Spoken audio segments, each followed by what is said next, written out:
Welcome to Riding Tandem, a podcast about building businesses, leadership, and creating positive impact for our communities. I'm your host, Vivian Kavam, and I invite you to ride tandem with me as I have candid conversations with inspiring business owners, leaders, and experts who are building on their dreams and creating impact.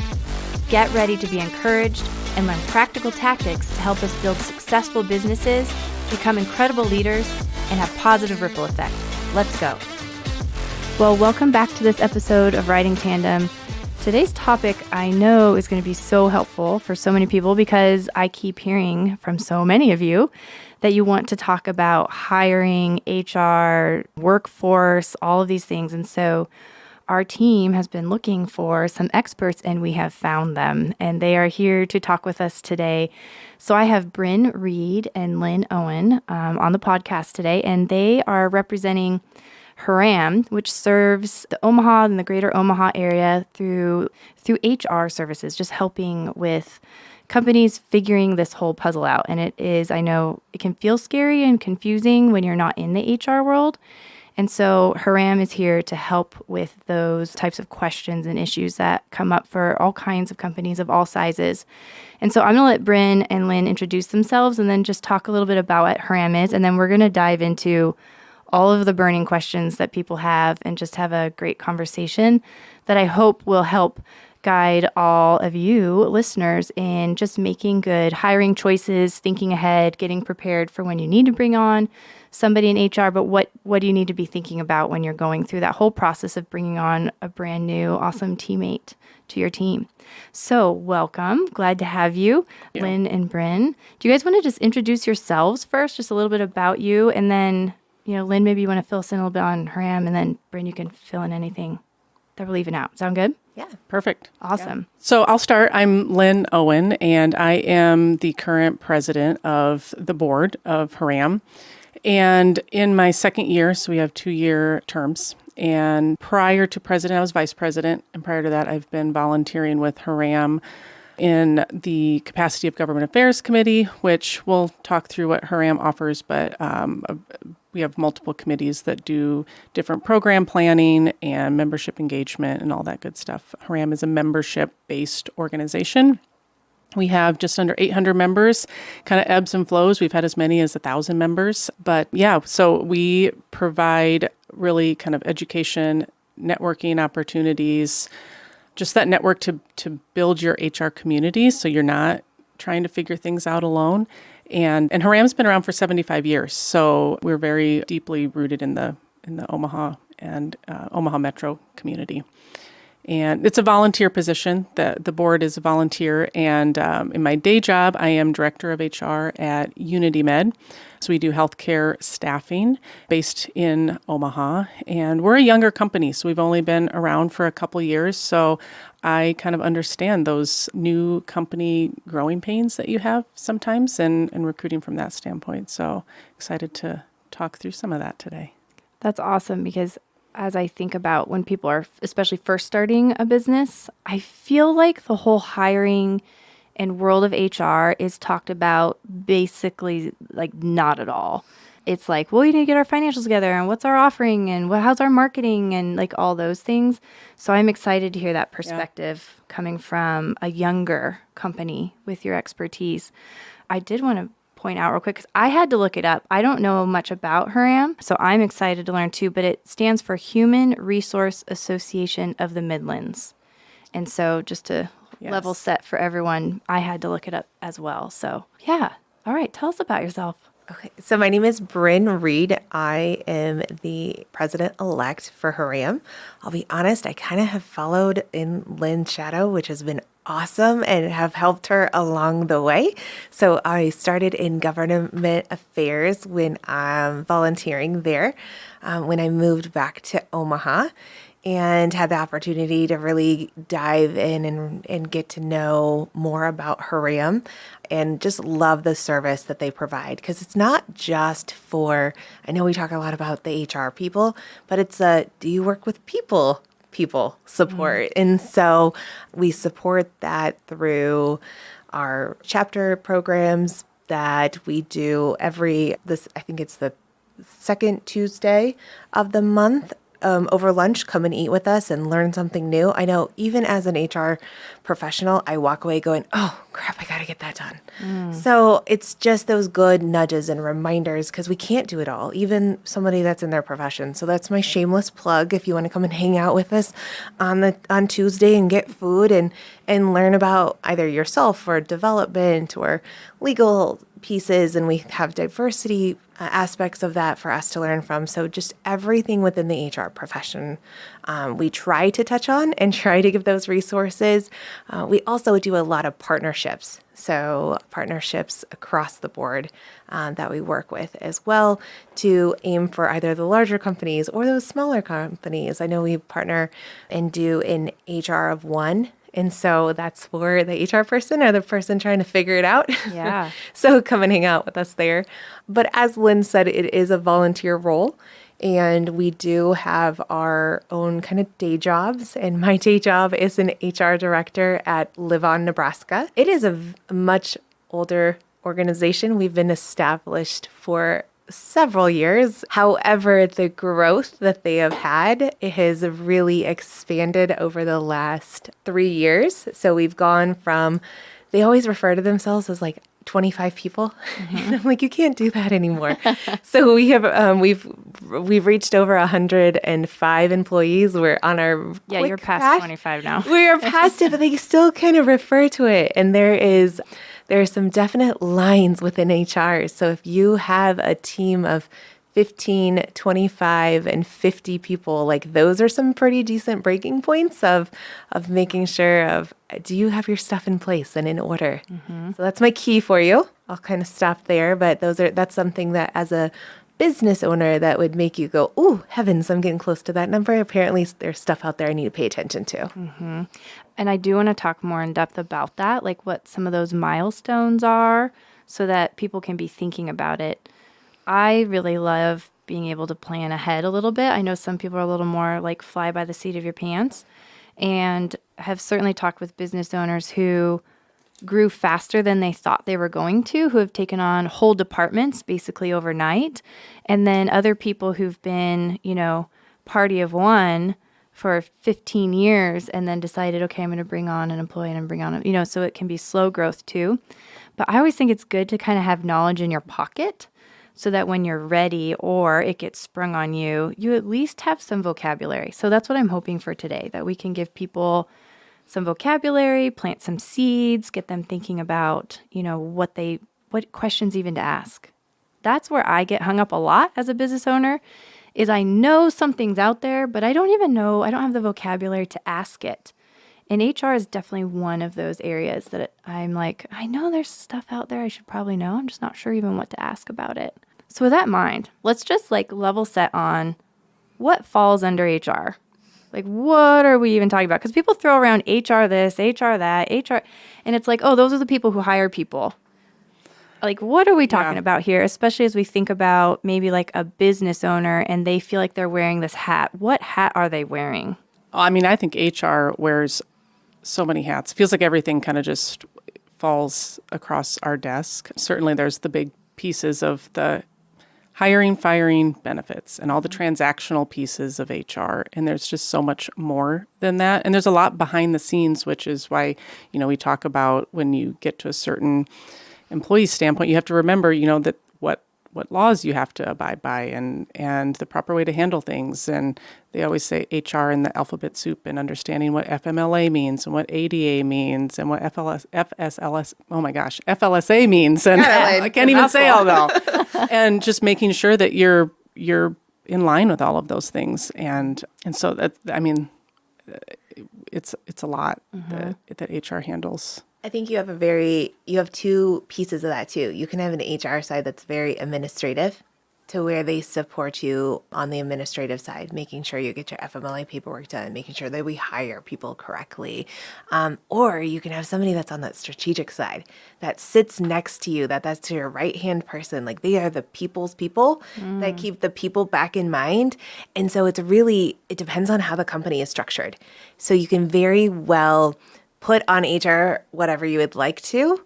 I know that HR when I was growing up in my career, because I've been in it for a few minutes, that event planning was a part of that sometimes. And I was like, okay, I'm not the event planner. Yeah, we don't plan the pizza parties. I don't plan the pizza party. It's like that culture piece. Yes. Which is huge. I mean, everybody's talking about, people have culture officers and everything. But again, it's your size, right? So in my size, in my organization, we have like our diversity pieces within HR, but we know as we continue to grow, like that's going to be a role in the future that is going to have a life of its own. And so as you're growing HR, know that what you're bringing in or the person doing that role, that at some point it may be past the administration paperwork, keep my butt in order kind of space, as opposed to that person can really be your temperature gauge. How are we controlled? How is our culture? What do we need to do? What do we need to consider? What part of our benefits are we lacking because our team is dealing with these type of things going on, either in the mental health world or in the medical space? Do we have a lot of pregnancies going on and family stuff? So do our benefits support that? It's really, they're kind of your pulse on your organization. Okay, so why don't we start with then breaking down these milestones? I can already hear people listening. Can I hear people listening? Yeah, I'm sure you can. I can already hear people listening and going, oh my gosh, what have I already dropped the ball on? What are those, you were mentioning there's a 10 employee, 25 employee.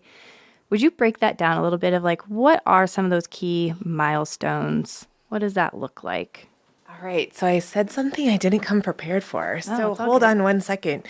There's a lot to that question.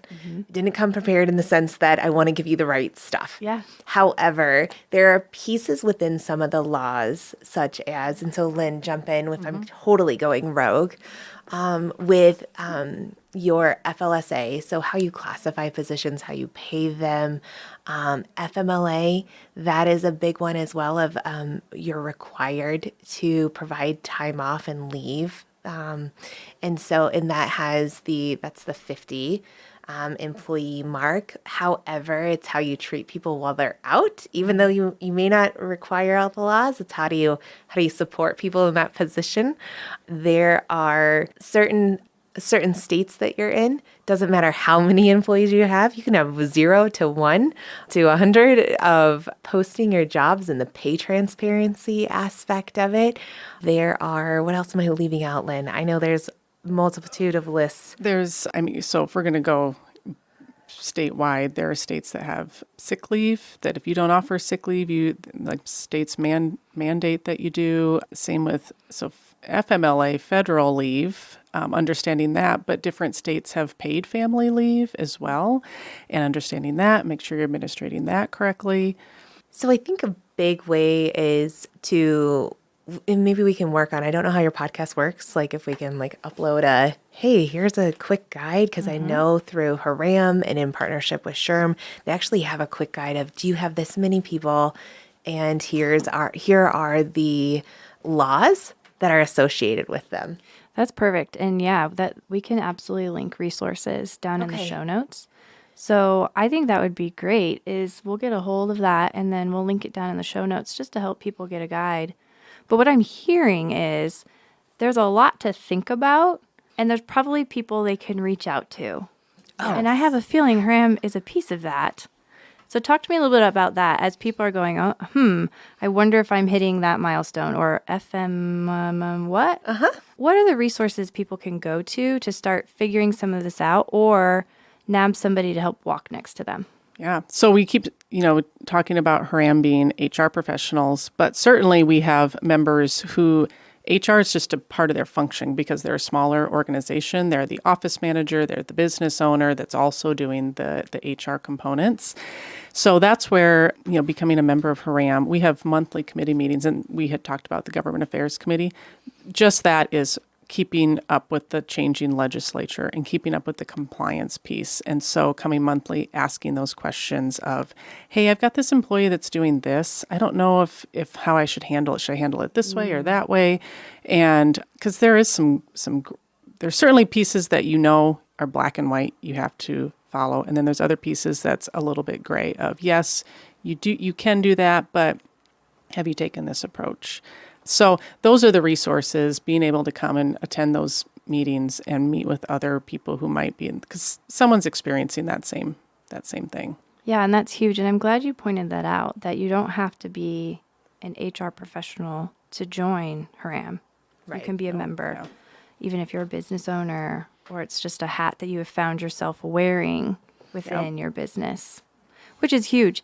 That's one of the things, when we talk about it a ton on this podcast, is one of the best skills you can have as a business owner is to just know when to ask the question and when to find somebody.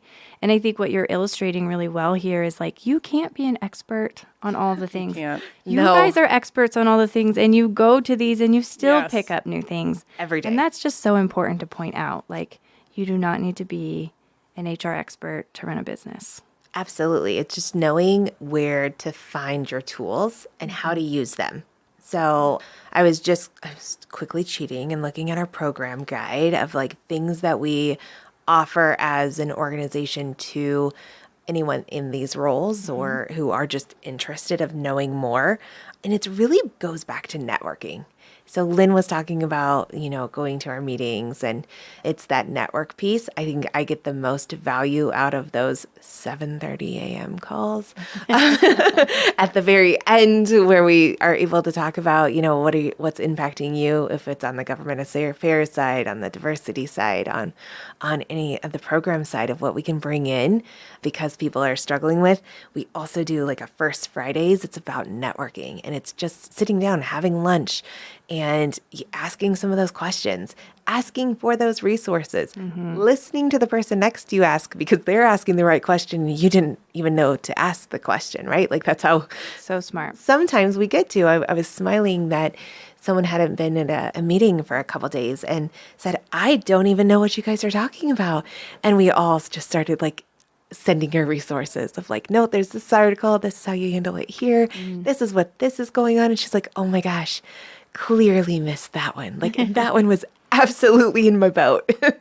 So it's just that understanding that we have all been there. We're all still kind of searching, and we just go back to our resources and have like just a plethora of tools that we can share with you. And so that's HR is just knowing where to look, right, Lynn? Yeah. It's just knowing that it's kind of out there and we have a place to look. I love that. So one of the big things everyone's talking about is hiring and not being able to hire and trying to find people. You're like, oh, yes, we know. This is our day-to-day. When people are thinking through that process, and we were talking a little bit before the podcast, there's kind of a process. I mean, you have your job creation, figuring out what the job and role is going to be, and then posting that, and then you have them come in for an interview, and then there's all these things. I was thinking if we just kind of walk through the process, and if you would just give us a couple pointers along the way. I know we can't unpack everything about this because, as we just said, like there's so much to know, but I think just a couple pointers along the way would be super helpful. I know I'm excited to learn more about it. So I know one of the first things is, well, you've got to figure out what is the job. Like you have this job creation piece. And so a couple things you guys had mentioned beforehand was just like thinking about who you're looking for and what barriers there might be and what is that role going to look like. What are a couple things that you would encourage people to think about when they're just getting started with, we're going to hire, we need to make a job, we need to create the actual job? So I think, sitting down and really looking at what are the essential functions and what are the must-haves, what are the nice-to-haves, and keeping in perspective as you're talking with candidates. And, certainly having the right background is important as you're reviewing candidates, but also just looking at aptitude people have. And, when you're looking at hiring for maybe a younger company, a newer company just starting out, being transparent with what that job looks like, in that these are the essential pieces, but things are going to change, and it's kind of like that other duties as assigned, but really like honing in on what that could look like for candidates when you're talking a newer, younger company, that you might be taking, I don't know, cleaning the break room or, taking out the trash or something because, you're a small company and you got to wear multiple hats and finding people that like a utility player. And so making sure that I think when you're showcasing a job and putting that together, being clear on that piece of it. But then talking with the hiring manager of, okay, maybe you're adding to the team of, who's been successful, what background, does that look like, and putting that together, looking at the comp piece and maintaining equity within the team and looking at the market analysis. And there's different tools for that to make sure you're marketing your job correctly from a compensation standpoint. What else am I missing, Bryn? So I chat with, I'm going to throw her under the bus, one of my good friends, and she is a small business owner. And she met someone and she was so excited. And she's like, I just want to hire them and bring them on. And I was like, great, doing what? Like, doing what? Like, we meet great, amazing humans all the time, but what are they doing? And so it goes back to that job creation of what do you need? Not like, don't build the job for the person, build it for what you need because you still have to be selfish there. So I think that's a big piece of it. Some of the marketing tools that Lynn had just said, market pricing, and I'm going to go no and went, oh, I know exactly what that is, right? Because that's a little bit out there in the sense of if you're not dealing with compensation, but how are we paying them fairly? We have some great resources that can be free that are not employee reported. Like, hey, I make this much, because whoever says how much they make appropriately, that it's information that's provided by other HR or payroll professionals that are saying this is what we pay for that role. So as a business owner and as you're continuing to grow, you want to make sure you're paying fairly. And you can look at the market, you can look at where you're recruiting from to do that. So I think it's making sure you have the right job and making sure that you're paying to get the right person, and just being, back to Lynn's point, being honest. I always give the suggestion of tell the worst part of the job, right? And I think that we're jumping into interview, and I'm sorry, all the lines kind of smushy together, so we'll get there. But it's just being very apparent. Like if you're going to have this person cleaning dishes, write in that they're cleaning dishes. The other piece of why the job description is important, if we get into that legal aspect of it and the essential functions, that's what does the job have to do? The reason why we do that is for if they get an injury or something happens or they're out on leave, that's the document that you would send to the doctor's office to review. Can they do their job? So that's what essential functions mean is, if I have a line cook, because I have a small kitchen, and they're working with fryers, like, can they have some type of condition that they'll automatically faint? That's probably not a phenomenal space for them to work in. So again, it's being mindful. What can they do? How can we work with them? How are they going to be successful? And you are too. So this brings up some really good questions that you're talking about here. So you're both saying, like, be honest in your description. And beyond being honest, really think it through. Like if they are going to, because I have always wondered about that. Like, okay, so everyone just puts duties as assigned. And it's like, what does that mean anyway? Like, are we supposed to put that because it's like it covers our butts? Yeah. Or is it just there because we're not sure what to put? It's more to cover yourself. Yeah. However, we really try to discourage putting that there. Do you? Yeah, kind of. I do. It's so ambiguous. Like, it is ambiguous. What does this mean? And yet there are certain things you see on job descriptions and things like that where I'm like, is this here because legally it's a good idea? Or is this just because we're not very creative and we didn't think about like what we really meant? But I love the idea of, hey, if we, for example, we're going to hire somebody in to help with office management, a piece of that in our office would be that we would need help with the dishes. Now there's 3 to 4 of us in the studio at a time. So it's not a pile of dishes. We're not talking like dishwasher at a restaurant. But from what you're saying is like, go ahead and throw that in the description. Or is that something that comes up in an interview? Like when do you kind of reveal those things? How much do you reveal? Because I could also see people being like, well, I want hired for an office assistant. And once they got there, they'd be like, yeah, no problem, washing a couple dishes. But if it was in the job description, they might be like, what? I'm not going to apply for that. So how do you walk that line? I'd have been out if he did dishes, man. Right? Like, yes. done, like, don't bait and switch. right? Like we don't want, like the last thing you want is somebody to come on board and immediately go, ugh, I didn't know that was part of the job, right? Yeah, I don't get down to the nitty gritty. That's where I put in the other duties as assigned, because there could be a project that comes up that we need help You're like, with. "We're not And, sure." and I want people to know that because when you're a smaller company, things like that come up, and you have to be a team player and jump in. But I probably wouldn't put wash the break room dishes. Right. Okay. But Too specific. But when I interview people, and this is where every company can do what fits for them. But when I'm talking with candidates, I'm very open of, you've got to wear multiple hats. Sometimes that means, you're going in the break room and putting the food in the fridge, after we've had a catered meal. Yeah. And so just being open about that. I like the idea that you might bring some of that up even in the interview, just to sort of get a reaction. Yep. And see how, they feel and how you feel. I've often mentioned when we bring on somebody, like, sometimes I sweep the floor and wash the windows, quite literally. And I own the company, co-own the company. So there might be things like that pop up. Are you okay with that? That's maybe an okay way of addressing that a That's bit. how I would address it. Absolutely. Cool. Yeah. Okay, the compensation piece. So we just Google it. Should I not be Googling it? Oh my gosh, I'm seeing cringes. This is where I'm like, I just have to be honest, because this is what we are all doing out here, my friends. I see tears. I am a little teary over here. Oh boy. No. So like, don't Google it, or how do we find those? Google it, but you got to figure out, like, where is that source coming from, right? I think a free source that we recommend pretty often is BLS. What does BLS stand for? Bureau of Labor Statistics. See, love you. Thank you.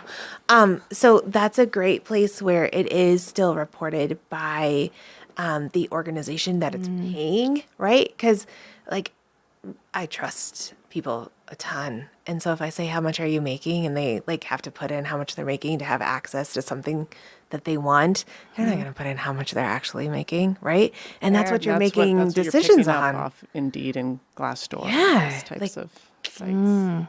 This is good stuff. So, Like, we don't know that is this reliable. stuff. It's helpful. But I think a good point to make is you need to have just multiple sources. So sure, Google it, but then do some follow-up too. And like the Bureau of Labor Statistics or a salary.com. Survey or Comp Analyst or ERI or Towers Watson. There are, like, I'll be honest, it's worth the couple $100, like $300 to $500 to market price a job with a consultant, because they'll set you in the right place and you can walk away going, yep, that's the right one. And we have access to those here at HRAM. Like, we can give you, like, here are a couple. We do one-offs too for people We do. needing it. That's awesome. Absolutely. So definitely use that resource, because that $300 may save you several thousand down the road of what people are actually being paid. I feel like too, it's like very regional for sure. Oh, yes, as you're absolutely. seeing, It's in different local, areas. regional. Yeah, and it depends on which job. When I do my market pricing, I'll look at the job of, like, am I hiring for this position nationally, regionally, or just here in Omaha? Now, you had mentioned too about just being sure to have that basically job description, because you might need it for other purposes later beyond the hiring of, oh, I'd have to turn this in so that they could understand why they're out on leave and things like that. Would you recommend that for literally every position? I think of restaurants come to mind. They're in a hiring crisis. It's kind of like, if I can get somebody as fast as I can get them.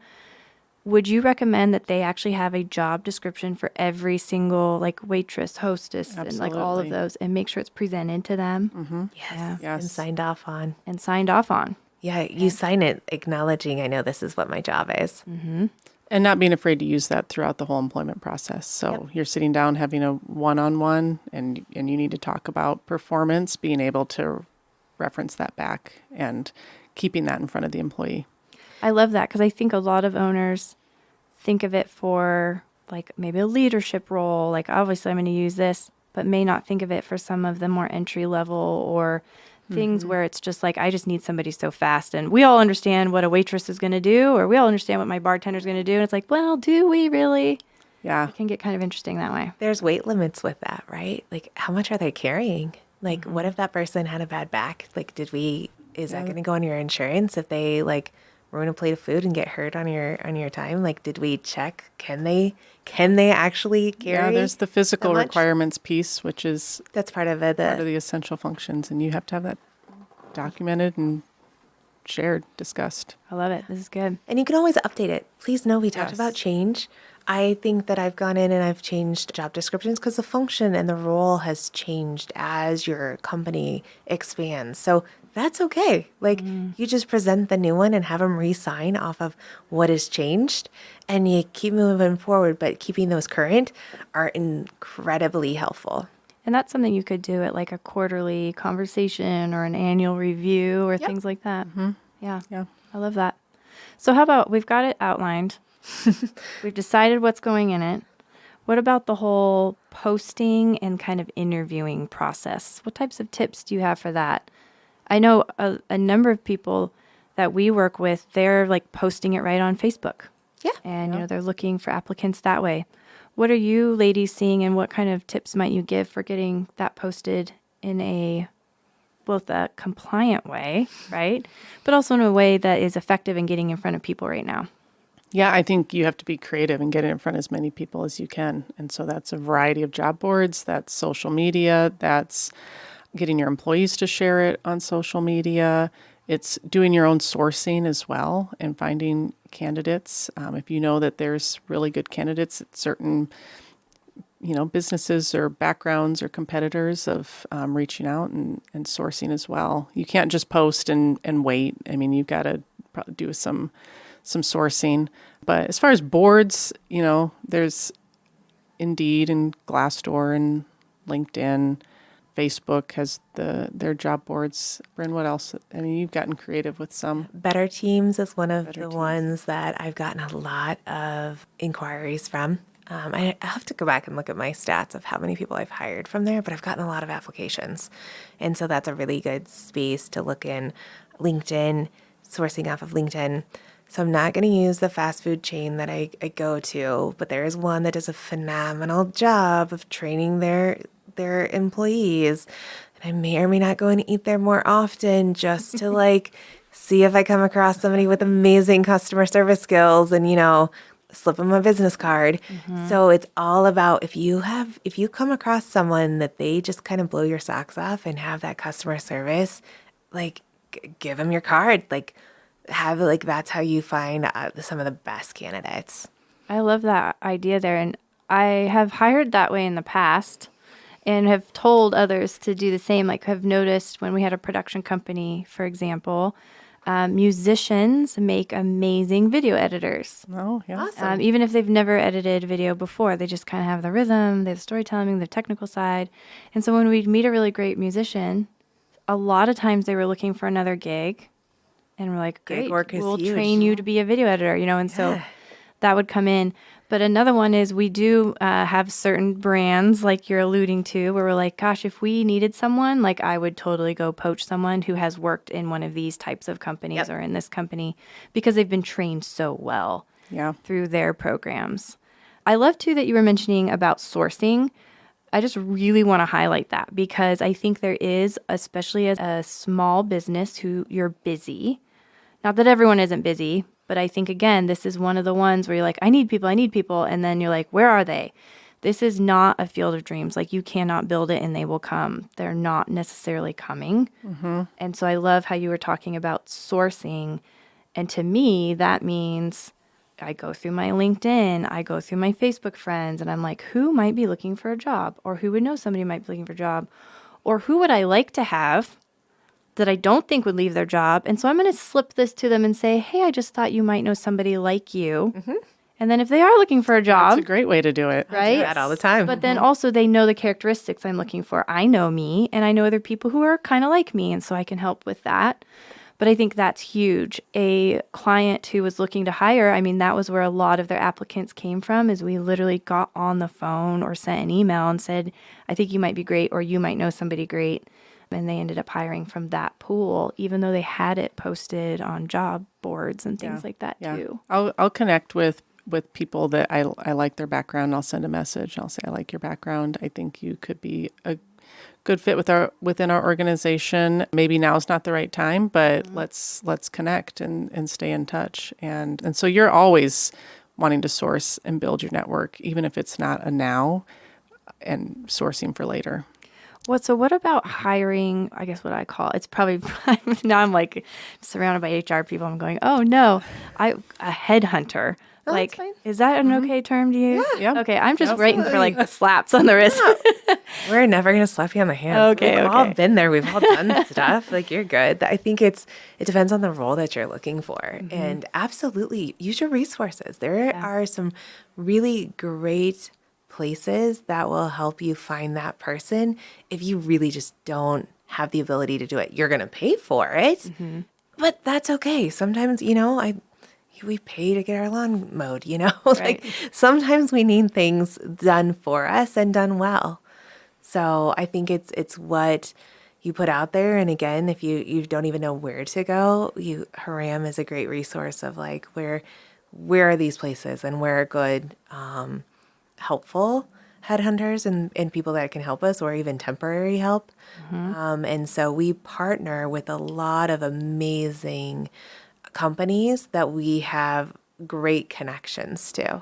So it's just use us, ask us those questions. So Yeah, lean into the resources you have for sure. absolutely. So I think one thing that we left out on this piece before we jump to the next one is use your mission. So I will tell you that our mission, where everyone else that I've kind of talked to, because we're a mission-based organization, I haven't seen, I'm going to knock on like every piece of wood there is around me, by the way. I've not seen the lack of resumes. I've actually had more. I've had a lot of people that have left the corporate world and are really looking for that mission-driven focus. And so if you have that organization and you have a mission that is just like will speak volumes to people, use it. Those are some of the best recruiting tools, is to use what your mission is, if that is in your business field. So I was telling Lynn the other day, I posted a job and got 49 applications in the first week. And I was like, ooh, hold on. I need to pause on this job because I need to go through all of these first. But that's awesome. And I got a ton of phenomenal candidates. So use what you have. I do think, and I'm really glad that you paused and put a pin there, because we've talked a ton on the podcast in past episodes about your core values. And that obviously pours right into your mission, or they go hand in hand. They're a little different, but very hand in hand. And that is something that even when Michaela and I have talked to contractors, because we're largely contractor based, but we see it as sort of a hiring process. Like we still have to go through a posting and we have to have an interview, talk through these things. But that's something we always work in, is just to explain like, hey, these are our core values. What are some of your core values? What resonates with you? Because you can learn so much and see if that jives. And to your point, so often people are like, oh my gosh, I'm so aligned with that. And it makes it much easier to see if there's a right fit, because you want it to be a good fit both ways, obviously. Yeah. And if they're going to be miserable because they don't align with one of your core values, I'd rather know that now. They don't have to hold the same values. They can have their own values. So we just want to make sure there's some alignment there. So I love that you brought that up. And you're so right, like the mission piece. And just to point that out, so many businesses think, well, our mission is we do accounting. And you're like, no. Like there's more bigger than there. that. Yeah. Can you dig into that a little bit? And it really can make you stand out. Because I think a lot of people go, well, but we're not, this nonprofit with this, heartfelt mission. So how do we talk about it? But it can really differentiate between one restaurant and another, one accounting firm and another, one consultant and another. 100%. Yeah. I love that. Employees want to know they're joining a company that is, making an impact, and that the value that the employee brings really is tied to that mission. And overall, people want to know that they're making an impact. Yeah. I know I keep talking restaurants. I think I keep talking restaurants because there's just so many looking for, everyone's looking, but it makes me think a little bit of like Chick-fil-A, right?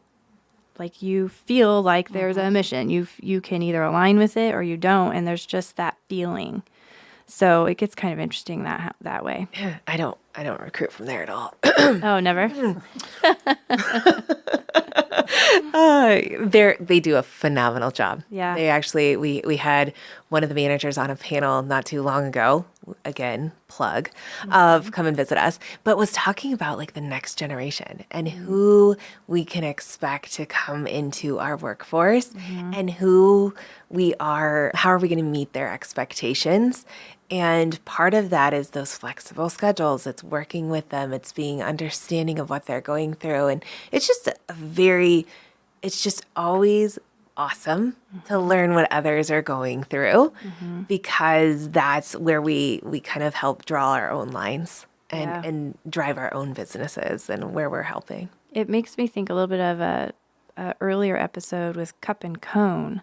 So I'll link that one here too. And they mentioned just about having their family as part of the whole process. And they are even getting feedback from their kids about how that hiring process is going and how people, like how the employees are feeling because they're much closer to them. They're working side by side with them, have gone to school with them. And then another episode, this is all tying together so well, with Square Donut.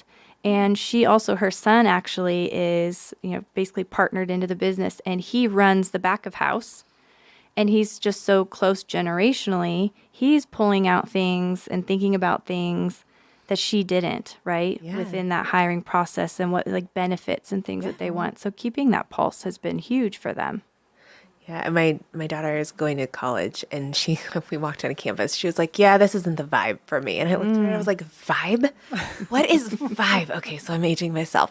So funny enough, I texted her this morning. I was like, all right, I just sent a thing of like apartment guides and helping somebody move here. And I said, I think I found the vibe you're looking for. So it's understanding kind of that space and how quickly like we have to still be in touch with the people that we're working with and really understanding what motivates them. So I love what you're saying then is that can really come through in both creating the job and the position and making sure that those stand out. Then in thinking about where you're posting it, how you're posting it, who you're talking to. And then I was thinking too about as you're creating that description, one of the tools that we had mentioned before we got on here was using ChatGPT, right? That's my best. So I want to talk a little bit about that before we move on to the interviewing because I loved what you were saying before we got on here recording. But because I think everyone's like, okay, great. So I've got this description and then also, but I'm not a good writer. How am I going to get this vibe in there that you're talking about, right? How am I going to stand out and be different? I don't know how to work my mission in there. And I immediately go to, well, use the tools that we have to help you. And ChatGPT can be one of those. Yeah. Do you want to talk about that a little bit? So, Lynn, you can jump in as needed. I used this yesterday, so it's fresh on my mind. But we have a new position that we're writing, and to find those creative points, like we know what it kind of looks like. I sat down with the hiring manager and I said, okay, let's add in what you're looking for. So we started with the very basic part of this job, and it was like an event manager. So here's the event manager. And then we said, okay, but also add in volunteer. And so adds in volunteer, and like, you watch it, typey. And then it's like, all right, but we are with a nonprofit. And so then it types again. And so I think we did like 10 revisions. So in like 5 minutes or less, it gave us a phenomenal platform to start with, right? And you go through, and I think at one point I put, make it fun. Right. Okay, maybe a little less fun. So, but that was really helpful to give the manager not a blank page to start from, right? I remember back in the day, like I would sit and like search and look at every posting that was out there to come up with bullet points. And I'm like, oh my gosh, this is exhausting. And so it took maybe like a 2-hour search of me reading through how people have things written out to 5 minutes. So then I can actually make it more with our information and really pushes our mission and just makes those couple tweaks to it. And then I think I continue to use ChatGPT to help me come up with all these interview questions, right? Is put like culture fit and event managing and managing volunteers. And it gave me like 10 questions for each area. And so then it would make sure that we're not asking about like your family and where did you grow up and all those questions you can't answer. And so we'll jump into those questions in a minute. But it came up with the questions themselves. And then I had to rewrite our job offer letter as well. And I thought, oh crap, I like what we have, but not really. So we're just going to restart. And I think I did like 10 or 15 revisions. And it was just getting approved today. And so we have a whole new offer letter that, we need vaccinations in there. We need certifications. We have background checks and drug screenings. This is, again, another plug in case you don't do these things. But it's highlighting, like, once you sign, like, here are some of the things that we're going to need as well. And so, but I'm not going to, like, use these resources. They are out there. It's a tool. And I think, Lynn, you said it best, so correct me if, however, I say this incorrectly. But it's a tool that we know kind of what we need to start with, but we still have to then, once we get the information back, to modify it, to really use it just as a tool, not as your end-all be-all, right? Is that fair? Yeah. Utilize it as a resource, but obviously you can't just take it for what it is. You've got to be able to read through and think critically to what aligns with what you truly need, what's appropriate, what's not appropriate, and use it just as that, a resource. The same way you Google things and look for resources. You don't, copy and paste and throw it together. You're thinking through how it all fits together. So That's right. And I actually just sent an email out today to our list about how to prompt ChatGPT, more correctly. Because one of the biggest mistakes people make is they give up too soon. Oh, yeah. So I love that you said 10, 15 revisions, refine. But just to say it again, 10, 15 revisions in like 4 to 10 minutes, right? Yeah. 10 to 15 revisions for me would be like days. And so that's one of the biggest mistakes that I've just seen is people are like, well, it didn't spit out exactly what I wanted in the first go. And it probably isn't. So I love that you just mentioned that. Like, okay, now work our mission in. Now, we want to make sure we're talking about this volunteer piece. So I think that's really important to point out. Yeah, That's awesome. We did a press release was my other because I was talking to a marketing person, right? And she didn't understand how this was writing this. Like it looked great, but so I took something that she writes all the time and said, okay, let's do this. And then we made details with it and then continued again. And I think we did like 3 or 4 renditions on it. And her mouth was just kind of on my desk. Like I know. just super excited. Like, oh my gosh, it has this piece and this piece and this piece. It's under, and for marketing people, I'm so sorry. I don't even remember all the pieces that are needed within a press release because that's not my world. But she was like, it has everything that you need. But again, that critical piece of like, she knew what those pieces were. It was providing it, then she would tweak it. So yeah, it's wild. And then we're going to listen back to this like 10 years from now and be like, it was so basic. Like, I know. Oh, absolutely. But today it's helpful. That's all I got. It's so helpful. And you got to embrace it because it's not going anywhere, and you just got to know. You got to know how to utilize it to your benefit and Enhance to yourself. To enhance and. Okay, I want to talk about the interviewing piece. I think this is the most intimidating piece from the feedback I've had talking with other business owners, colleagues, people who are trying to figure this out. A lot of people do not feel comfortable interviewing. Either they're not sure what questions to ask, they're not sure what they're allowed to ask. This is where I think HR gets that bad rap. I mean, I even alluded to it and was like, oh my gosh, are you going to slap my wrist? And you're like, no, like that's not what we're doing, right? But it's how I think a lot of people feel. I don't want to do the wrong thing. Could I get sued? What if I ask how old they are and I didn't mean to? And can I take it back? And, so as we think through that interviewing process, what are some tips there for folks who are going through that? And I know, as I'm going to wrap that up and hand it over, is one of the biggest questions that we talk a lot about is, how do I ask questions where I'm really going to get to know this person when I can't ask a lot of personal questions?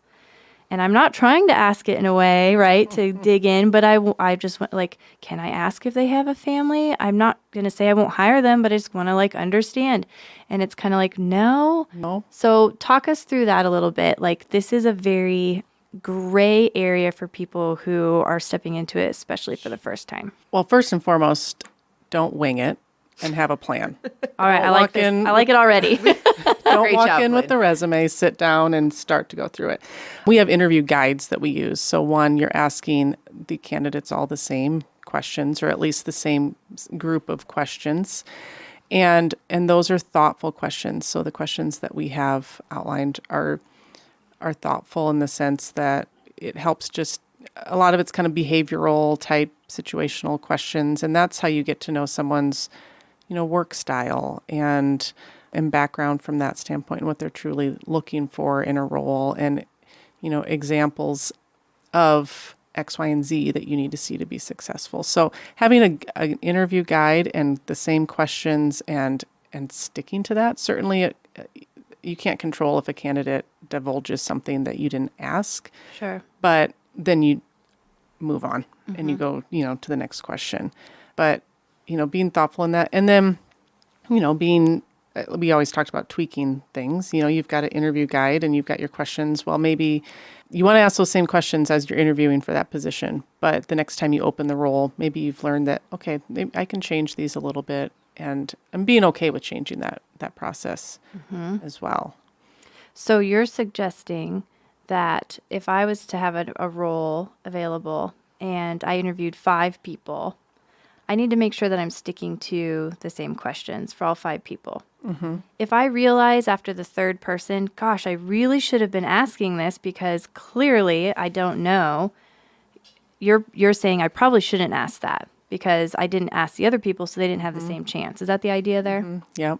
Okay. Yeah. Then you gotta go ahead and schedule a second interview. Oh, okay. Right? Because that's where. Well, you yeah, can I go would. into Yes, use that's your- a good point. You can start with a first set of questions. So we do like a phone screening. Like we ask a couple soft skill questions. We ask a few critical technical questions. It lasts like 30 minutes on the phone.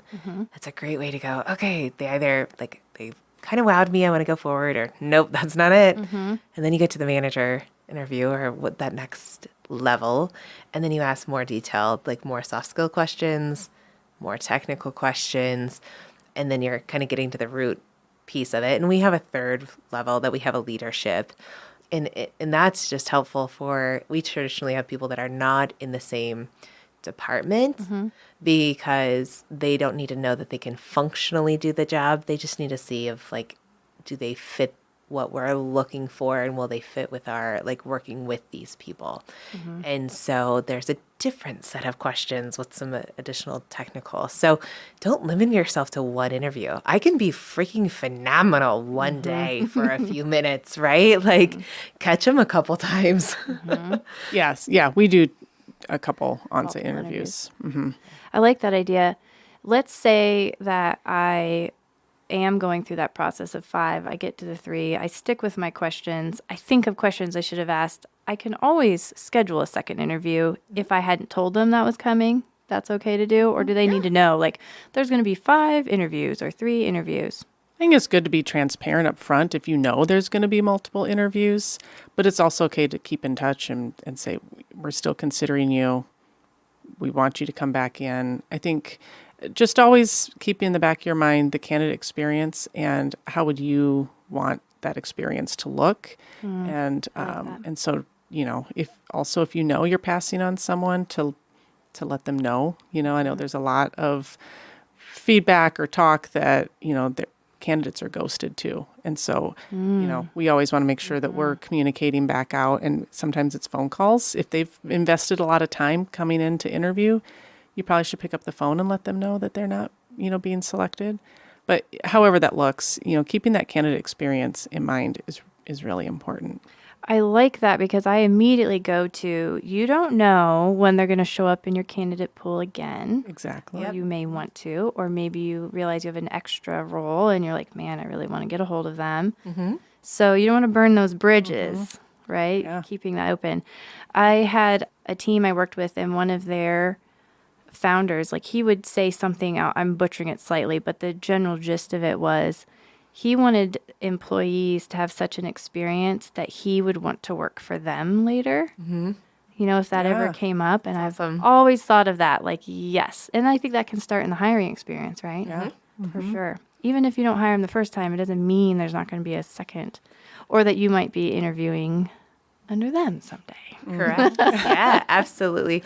We're in a small community. We are in a small community. Everybody knows everybody.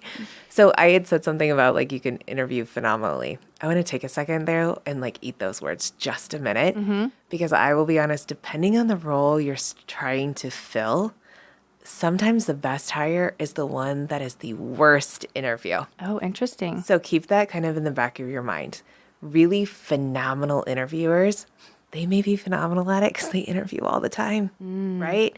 And two, if you're hiring somebody that's behind the scenes and they're working in Excel sheets or I don't want to pick a job because I don't want to put a stigma or a bias on something, but if they're not forward customer facing continuously, then be mindful that the worst interview may be the best product.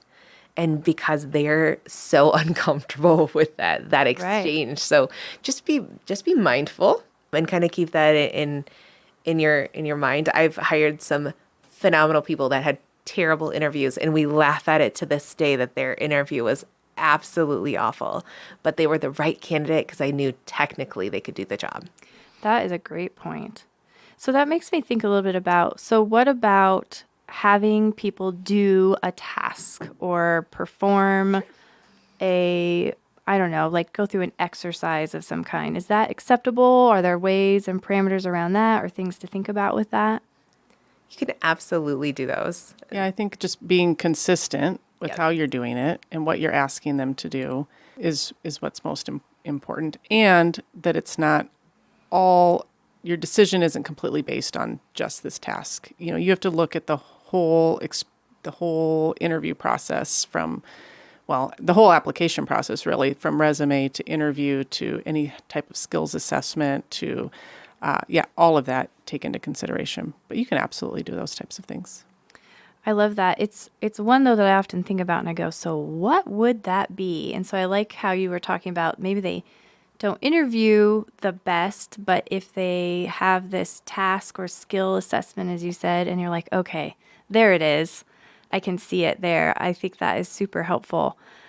Okay, one more that comes up here with interviewing quite a bit, and just recently for some folks we know, you have amazing candidates. You get it narrowed down. You're down to 2. Very different, both amazing. How do you ladies make those decisions? Like, what do you...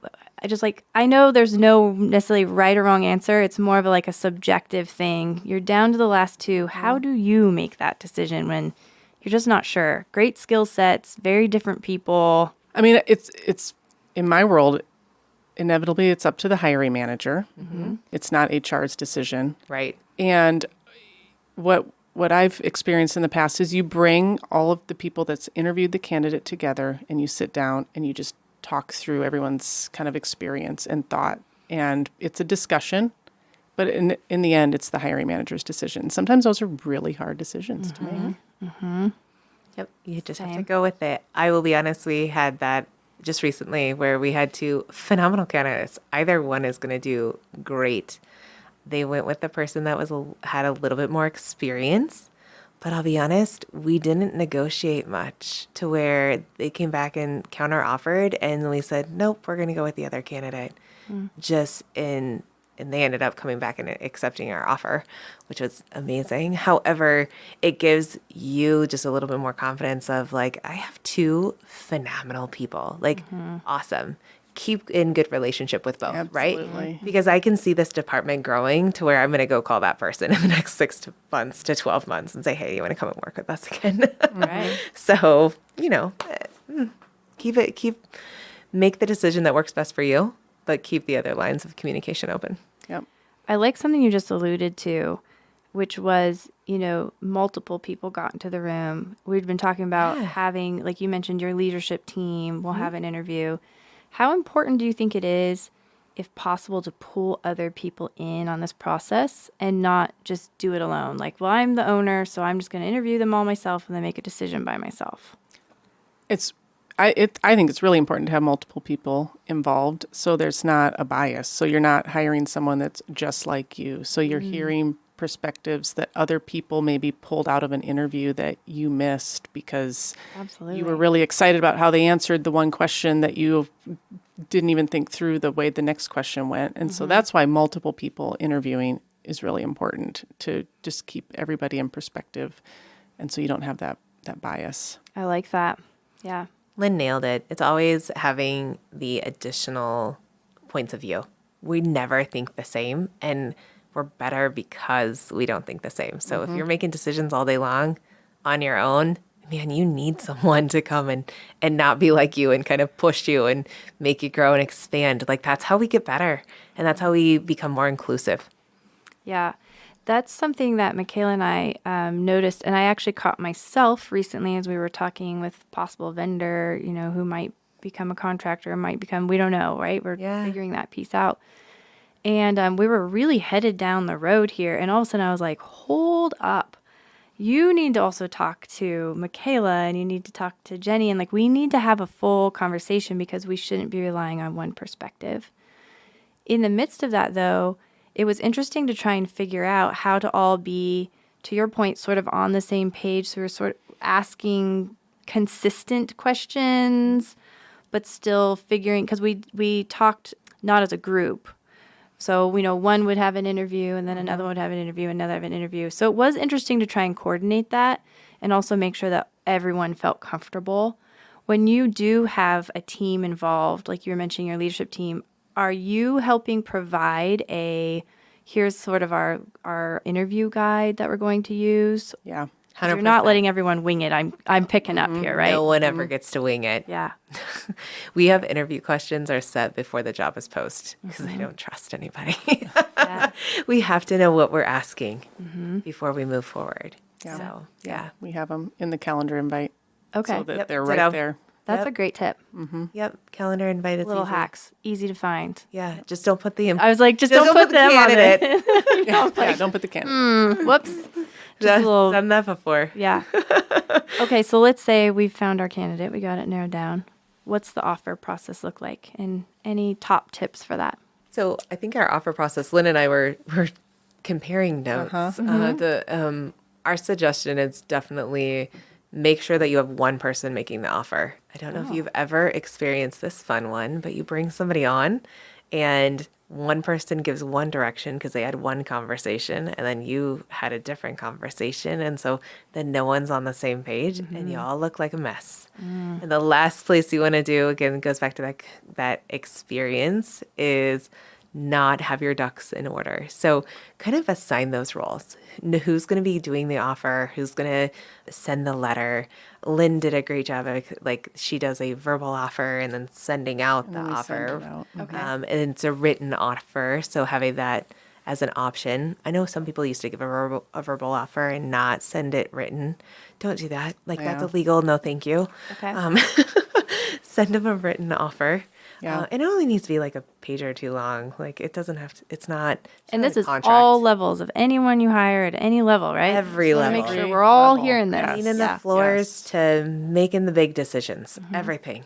Yes. I mean, I've had an employee come back and say, I think I'm supposed to be making XYZ. And I said, no, let me look at your offer letter. No, it's actually this. Okay. Oh, I must have been thinking of a different job at the time. Sure. So it's important, exempt versus non-exempt. I mean, we didn't even go down that path today, but Lord. making sure, so if whether they're an hourly or a salary employee, you want to have that documented in an offer letter. You want to have things contingent upon, and you should really be saying this when you're doing an offer, if it's contingent upon passing a background check or a drug screen or providing I-9 documents, we put that all in our letter. Sure. And also verbally when we're doing that, verbally explaining. Because I could see somebody very honestly thinking, oh, I have the job. That too. And then finding out, oh, but I have to pass this and this, or I have to have this document or whatever. And that would be a very awkward situation for everybody. Yeah. So I love like clear is kind, as they say. Yeah. That's Right? perfect. I mean, we don't even move forward with the rest of the onboarding process until they've signed their offer letter because I want commitment from them as well that they're ready. What I love about this conversation is I think there can be a huge misconception that this is all just like dotting I's and crossing T's. But it really has so much to do with valuing and respecting people, is what I'm hearing, is that you are showing like, I value you and we value our team and we respect you and we respect our team and ourselves. And because of that, we want to make sure everything is very clear. It's understood from the beginning. You might have to wash Vivian's coffee cup, but she will make sure there's toilet paper in the bathroom. You know, like we're Yeah. being specific about it, or you're going to have to make some really big decisions and you're running budgets. We want to make sure you understand that. All the way down to what your offer is so specifically that there just can't be ambiguity there. And to me, I hear that and go, that sounds like one of the kindest things that you could do for a person. Yeah. Which I think is really cool. So really, you guys are like the kindness department. I love it. Haven't been called that one before, Lynn, have Called you? a lot of things, but That wasn't one. kindness department. Let's go. There you go. Yeah, take that one back to my CEO. That's right. And then there's always like, but sometimes we have to fire people. And I'm like, that sometimes is the kindest thing For everybody. for everybody. So you get to Everybody. keep the kindness title, okay? That's why you have a thoughtful hiring process. Yes. Because, we've made bad hires and, that it happens. But like you said, sometimes, there's just not the right job alignment. And I think it is important as a company to take ownership sometimes of that and what that looks like. Maybe it's severance because you recognize like I really screwed this one up. That's fair, right? I Yeah, mean, absolutely. And just being fair. Yeah, fair to that. okay, last question related to this. And I've got a couple rapid fire questions we'll just blast through really quick. They're just kind of fun things. Okay. But you hear it said a lot, or I hear it for sure said a lot, that you should hire slow, fire fast. How does that land with you in your world? Like, part of me is like, oh, it feels a little like, are we on the kindness path here? Are we not? Like, No, I think you should always be fair to the employee. My approach is, unless there's really something egregious that has happened, certainly there's those types of situations. But beyond that, an employee really should never be surprised to an extent, or if they are, I guess maybe they're just really in their, own world. But no, our approach is that we want to have those conversations. We want to see employees succeed. There's a cost with turnover and losing employees and starting the hiring process all over again. and there's an emotional cost. And there's an emotional cost. I think a lot of businesses are, oh, it's so expensive. This and that. I'm like, the emotional cost of investing and them investing. And yeah. So no, I don't think you should fire fast. Yeah. That's my thought. Bryn, I'm going to sit looks over here like and smile. she is ready to No, I someone. think This is just people throw it around all the time. So I think go slow in hiring, but not so slow because you're going to lose the good candidates. Well, you're right. You shouldn't So go super actually, slow in you hiring. go if it takes you longer than 30 days from the time you post the job to hire someone, you're going too slow. all right, I like So that's It's you a got to go quick because the competitive good ones market. will leave, and they won't think that you're their top candidate. So I'm going to push back a little bit on that one. As for the firing side, I agree with Lynn. They will have to know that it's coming. Like, you have to give them the opportunity to learn. There absolutely is a cost to turnover. However, if you know it's not the right job, or if they know it's not the right job, find a way to make that separation a positive engagement, because you want them to go back into the world and still talk positively about your environment. Even if it wasn't a great fit for them, it might be for somebody else. So I think you can terminate at the rate that you need to, and every situation is different. Yeah. So is that fair? Yeah. When I hear hire slow, I guess I hear hire thoughtfully. So have everything ready to go, ducks in a row. So when you are ready to move forward, you can move things along fairly quickly, but be thoughtful about the process. Fair. Okay. But yes, you can't sit and wait because it's a competitive market right now, especially. They'll be gone quick. Yeah. I love how you literally brought it full circle. We talked about be thoughtful and have a plan at the very beginning, right? And that I think is one of the big takeaways that I'm hearing is it is being thoughtful through the process. It's not rushing. It's not just showing up with the resume and kind of, punching through some questions here, but being thoughtful about it and then thoughtful about the process of onboarding. And obviously we didn't even get to talk about just like retention and like we're alluding to here at the end of like, we really shouldn't be in a situation where there's this big, out of the blue disruptive firing. It's more of I just like keep thinking about, again, valuing people, respecting them, being thoughtful and just being a good leader as well means that you do have to take the time and pour into this process. And if you're not willing to take the time and pour into it, then maybe rethinking if it's time to build your team or if you need to take in a different direction or if you need to do one hire, which might be an HR person, right? Or that. Yeah, There's there's that. always Yes. They're like, yes. Okay, a quick rapid fire for you here. What do you think is one of the biggest, I'm going to flip this one a little bit. Usually I ask about owning a business, biggest misconception about owning a business. But I would like to know what the biggest misconception about HR is. I gotta think how to approach this. Actually, I think you gave a great idea. Like in our conversation, you were like, you're going to slap our hands. Like we are not the slap Yes, your hands negative that's- environment. Like we are your That's a good way to put partners. it. Yeah. We're your safety nets. We are your, like, we can tell you what your risk is going to be. And then you get to like choose if you're going to leap off that mountain or not. Like we get to just tell you, there's a safety net like on the way down or maybe not. Yeah. So really just use us as your partner. Like that's what we're here for. It's not to like correct you or We're not the like gotcha. the police. gotcha police. There you go. Yeah, that's not us. No, Although we have a the new HR term. jokes would- We're the kindness crew. I don't know if that one's gonna catch on, but we can try. I'm going to start a hashtag. I love I it. love it. Yeah. What would you say is an important piece of advice you've been given and you've actually applied in your life? I talk a lot, so I've always been said just like try and listen a little bit more. I'm working on it. So it's listening to the people around you, and really the best way that I can be supportive is to listen what people need, and don't just stop at the first question. Be mindful to ask like the second and third question.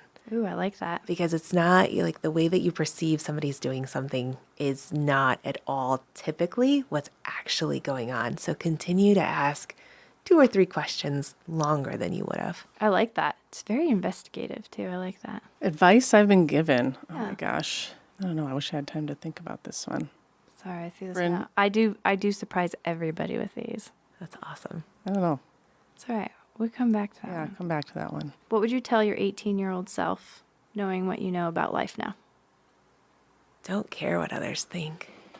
I've gotten to that. I'm that old, by the way. I've gotten to the point of like, I'm not here to impress others. I'm here to show up, be happy, do what make sure that I'm doing good in what I'm doing, and just be authentically who you are and supportive of the people around you. Yeah, I was going to say kind of the same thing. I think you get to a point where there's the small things that you think, I don't know, are the big things when you're younger, and they're just not.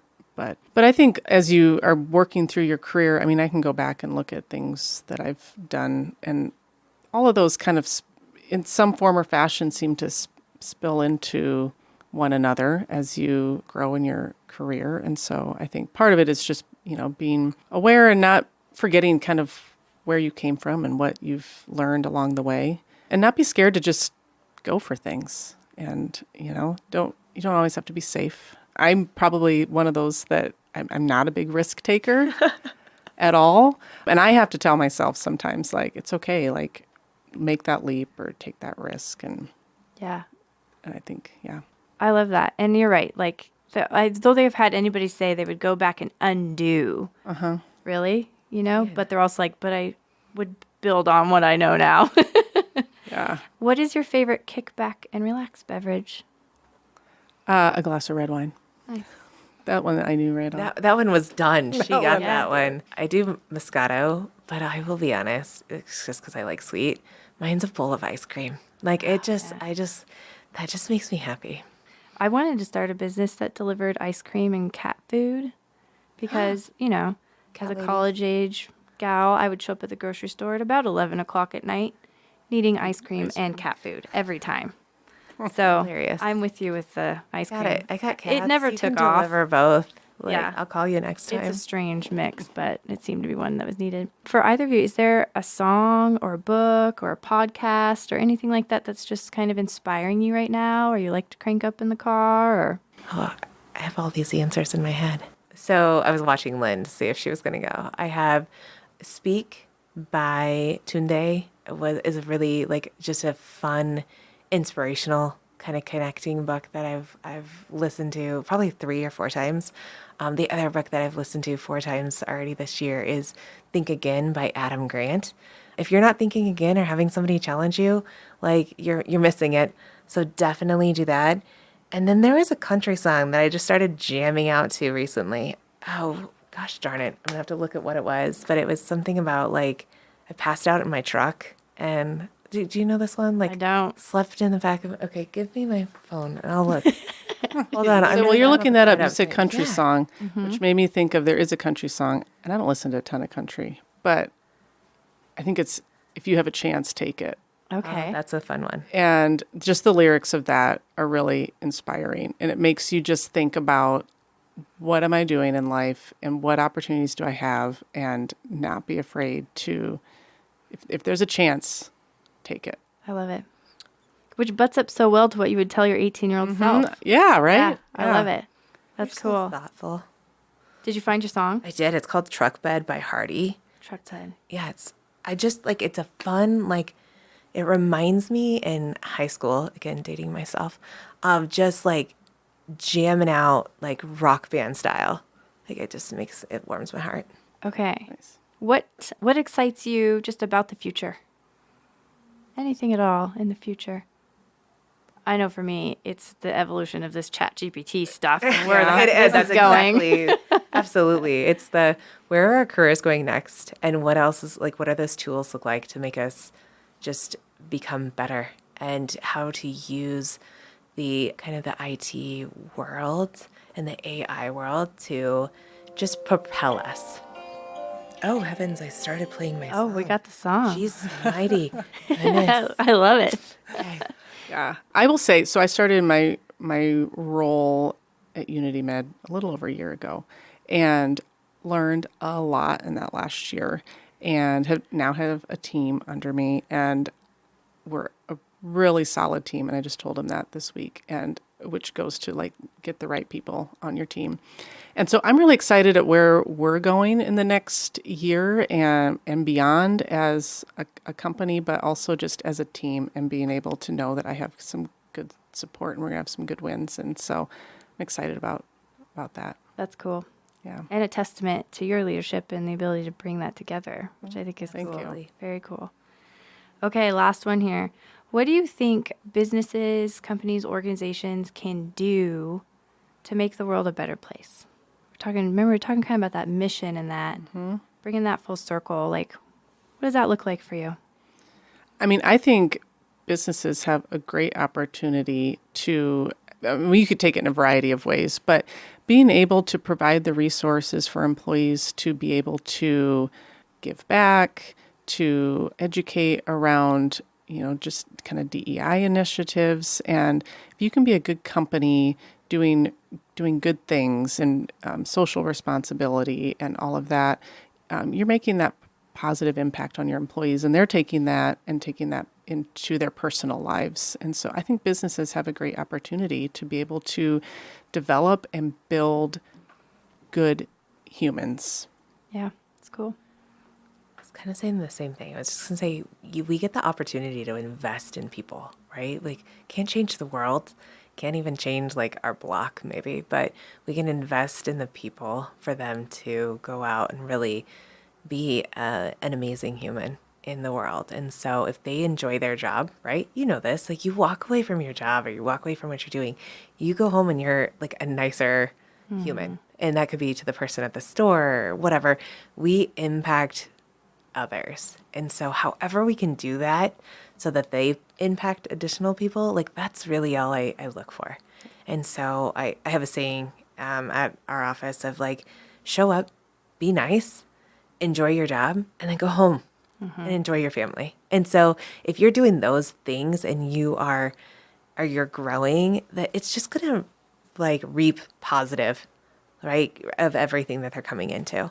Yeah, I love it. Yeah, I'm going to steal something from our director of culture that she says employees have a work bucket, like a life bucket, family bucket, and a community bucket. Yeah. And employees want to be, generally speaking, people want to make a difference and they want to have opportunities to volunteer and make a difference. And if we can help fill those buckets and as an organization be able to provide those opportunities, they're a more fulfilled employee, like Bryn just said. Yeah, that's cool. So providing those opportunities for employees is really important. And that's what employees want. Right. I love that. Like as a business, you get to create those buckets and then help fill them, which is really awesome. Well, not to play off of that too much, but thank you for filling my bucket. Like, this was awesome. This was fun. Yeah, This this is is so helpful. And again, it is such an area that I just love how you shed some light on and just helped us understand more about it and just who and where and like the resources. There are so many resources out there. And so I will be gathering those from you ladies, any links that you have that you feel like sharing. And then also just being sure to link if people are interested in becoming members and learning more. So we'll make sure to have all that in the show notes. So thank you so much for being here and sharing. Thank Member, you. non-member, even if you just want to come and pop by and check out one of our chapter programs or any of those things, let us know. We open our arms to you. If you let Lynn and I know that you heard us through the podcast, Lynn and I are normally at every chapter event. Like, we'd love to meet you. It'd be amazing. Perfect. So I just put her on the spot there. Yeah. No, Well, that's so awesome. Thank you so much. I appreciate it. Absolutely. Well, thank you for the time. This is fun. We've just scratched the surface. So if there's more HR stuff you guys want to talk about, I'm more than happy You know to. who we're calling. There you go. All right. Thank you.